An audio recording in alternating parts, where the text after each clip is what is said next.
Bonjour, bonsoir, sœurs et frères africaines, africains, particulièrement les africaines et africains de l'Afrique francophone. Je fais ce direct parce que l'heure est grave. L'heure est grave. La situation au Tchad requiert notre attention particulière. En effet, la France coloniale, la France a validé quasiment un coup d'État militaire. La France du président Emmanuel Macron a validé le coup d'État militaire perpétré par le fils d'Idriss Déby, Mahamadou Idriss Déby Itno, au Tchad. Ce qui est inadmissible. Ce qui est inadmissible. La France valide ainsi un projet français qui a pour but d'instaurer des monarchies en Afrique francophone. Cela avait commencé par le Togo avec Fauré Gnassingbé qui jusqu'aujourd'hui est au pouvoir. Fauré Gnassingbé qui avait hérité, il faut le dire, du pouvoir de son père Gnassingbé Eyadema. Par la suite, nous avons eu Ali Bongo du Gabon qui a hérité, il faut le dire clairement, hérité du pouvoir de son père. Il a hérité du pouvoir de son père, le pouvoir de son père, Omar Bongo, Ondimba.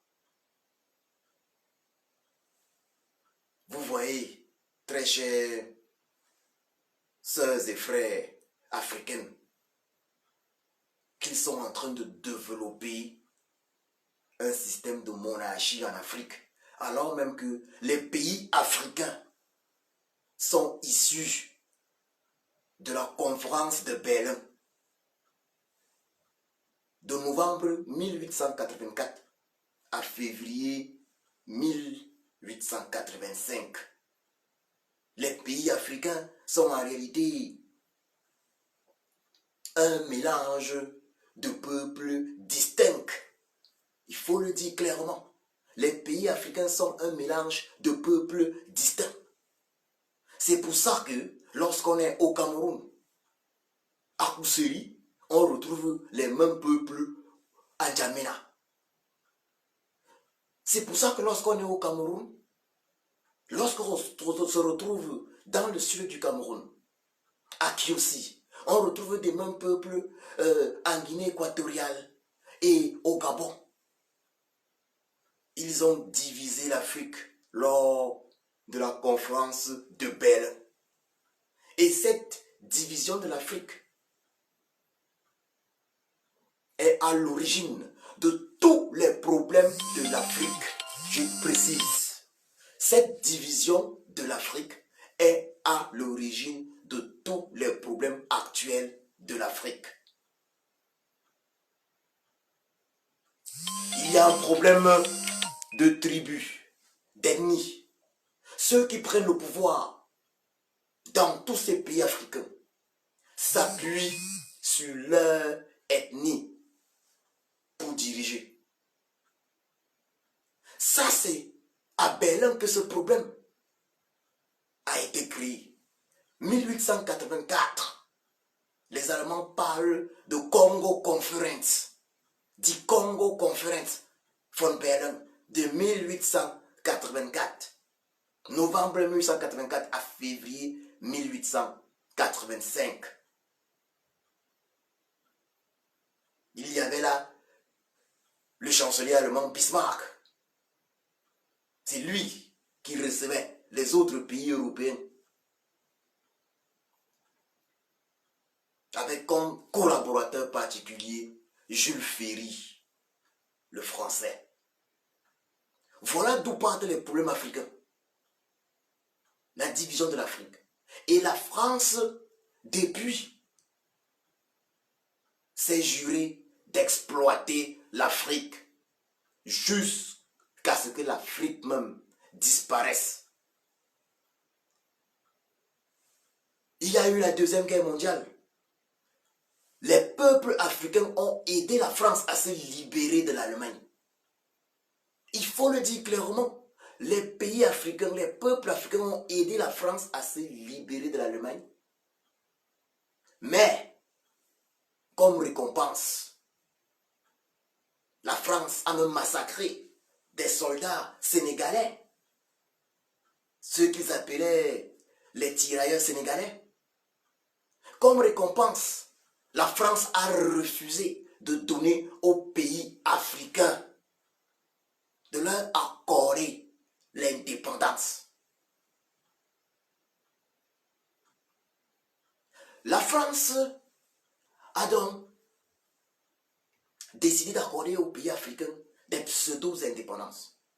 Le Cameroun, le Togo, pour ne parler que de ces deux pays qui ne sont en réalité pas, qui n'ont jamais été des colonies françaises, mais qui se sont retrouvés sous la tutelle française après la Première Guerre mondiale. Ces deux pays-là se sont retrouvés être considérés par la France comme leurs colonies. Comme des colonies. La France a donc mis tout en œuvre afin d'empêcher que les nationalistes de ces différents pays, de tous les pays de l'Afrique francophone, ne puissent avoir accès au pouvoir. Le seul pays, l'un des rares pays de l'Afrique francophone, à avoir décidé de renoncer véritablement à la France, la Guinée-Conakry de Sékou Touré. Ce pays-là a été victime des coups tordus de la France. La France a mis tout en œuvre afin que rien n'avance dans ce pays qui avait choisi véritablement son indépendance. Oui, il faut le dire, peuple africain, nous avons été trahis par les pseudo-leaders fabriqués par la France dans les années 50 et 60. Les pseudo-leaders africains. Nous avons été trahis par ces pseudo-leaders.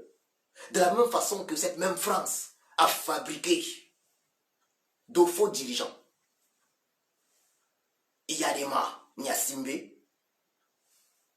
qui a créé une monarchie au Togo, avec son fils qui continue de régner aujourd'hui, Fauré Nyasimbe. On a vu le cas maintenant du Tchad, avec Idriss Déby, dont le fils continue, dont le fils a récupéré le pouvoir avec la bénédiction française. Il y a le cas du Gabon, où le fils, il faut le dire, on est même en Afrique centrale maintenant, le cas du Gabon où le fils, Ali Bongo, a récupéré le pouvoir, et où le fils d'Ali Bongo est préparé pour prendre le pouvoir après Ali Bongo. Donc une véritable monarchie. On a le cas du Congo-Brazzaville avec Sassou Nguesso. Sassou Nguesso qui pourtant à une époque avait perdu le pouvoir au Congo-Brazzaville, mais est revenu par la force mettre Pascal Lissouba de côté. Tout ça avec le soutien de la France. Tout ça avec le soutien de la France. Donc j'appelle là tous les pays, les pays africains, particulièrement francophones. Je parle des peuples de ces pays-là, à se lever comme un seul homme. Je tiens à dire ici que la seule solution pour empêcher la France de continuer de fabriquer des tyrannies en Afrique, de continuer de soutenir des tyrannies en Afrique, d'entretenir les tyrannies africaines, c'est de s'associer. Nous devons travailler ensemble. Nous devons travailler ensemble. Nous devons travailler ensemble contre la tyrannie française, parce qu'il est question de la tyrannie française. Tous ces tyrans africains ne sont que des sous-préfets français. Il est question de la tyrannie française. Il est question qu'on comprenne ceci définitivement. Nous ne sommes pas indépendants, car ceux qui nous dirigent sont des préfets français et nous devons nous lever comme un seul homme pour mettre un terme à cela. J'invite donc tous les panafricains, j'invite donc toutes nos sœurs, tous nos frères africains à se lever comme un seul homme afin de dire stop, stop au non-respect, des peuples africains par la France. Car la France, à travers les tyrans qu'elle fabrique en Afrique, ne respecte pas les peuples africains. Nous demandons ceci. Nous devons revendiquer ceci dans de grandes manifestations à Paris, en France, partout en France, devant toutes les ambassades françaises du monde. Nous devons revendiquer pour tous les pays d'Afrique francophone une réforme consensuelle et effective des systèmes électoraux de tous ces pays-là. Ça veut dire, première des choses, réforme consensuelle et effective des systèmes électoraux de tous les pays francophones. Ça, c'est la première des choses que nous devons revendiquer, afin que les peuples africains de tous ces pays francophones puissent effectivement, en toute liberté, choisir leurs dirigeants. Nous revendiquons cela. Et il faut le dire clairement, les tyrans africains ne veulent pas de cette réforme consensuelle et effective des systèmes électoraux des pays de l'Afrique francophone. La France ne veut pas de cela parce qu'elle sait que c'est elle qui manipule les tyrans africains. Nous devons manifester, nous devons revendiquer cela. Donc c'est le premier point, réforme consensuelle et effective des systèmes électoraux africains. Nous devons demander également, il faut que le monde entier, prenne acte de cela. Nous devons demander également la disparition pure et simple du franc CFA. Nous devons demander notre autonomie monétaire. Ça veut dire quoi? Réforme consensuelle du système électoral, disparition du franc CFA. Les pays de l'Afrique francophone ont le droit d'avoir leur propre monnaie. Voilà les deux points qui doivent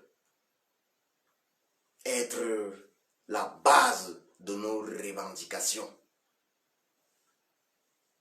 Abolition du franc CFA, pas seulement au niveau de son nom, mais de son contenu.